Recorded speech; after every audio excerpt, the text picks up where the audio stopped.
کہتے ہیں کہ ایک شرابی ایک عالم دین کے پاس گیا اور مختلف قسم کے سوالات پوچھنے لگا کہ جناب مجھے بتائیں کہ اگر میں کھجوریں کھاؤں تو آپ کو کوئی اعتراض ہے؟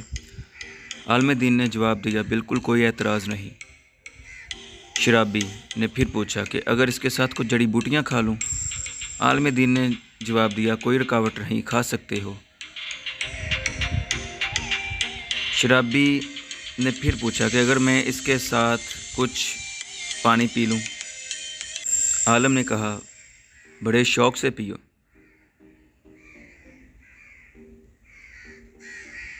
شرابی، جب یہ ساری چیزیں جائز اور حلال ہیں تو پھر آپ شراب کو حرام کیوں کہتے ہیں؟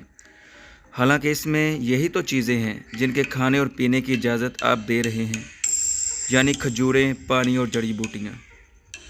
عالم دین شرابی کی بات سن کر تھوڑی دیر خاموش رہنے کے بعد بولا، اگر تمہارے اوپر پانی پھینکا جائے تو تمہیں اس پر کوئی اعتراض ہوگا؟ شرابی نے جواب دیا، ہرگز نہیں، پانی سے کیا فرق پڑتا ہے؟ عالم، اچھا اگر اس پانی میں مٹی گھول دی جائے تو تم اس سے مر جاؤ گے؟ شرابی، نہیں جناب، مٹی سے کوئی کسی کو مرتے ہوئے کبھی نہیں دیکھا۔ عالم نے پھر پوچھا، اگر میں مٹی اور پانی لوں اور ان کو گوندھ لوں اور ایک اینٹ بنا لوں اور اسے خشک کر کے تمہیں دے ماروں تو کیا ایسا کرنے پر تمہیں کوئی اعتراض ہے؟ شرابی نے کہا، جناب اس سے تو آپ مجھے قتل کر دیں گے۔ عالم نے کہا، شراب کا بھی یہی حال ہے۔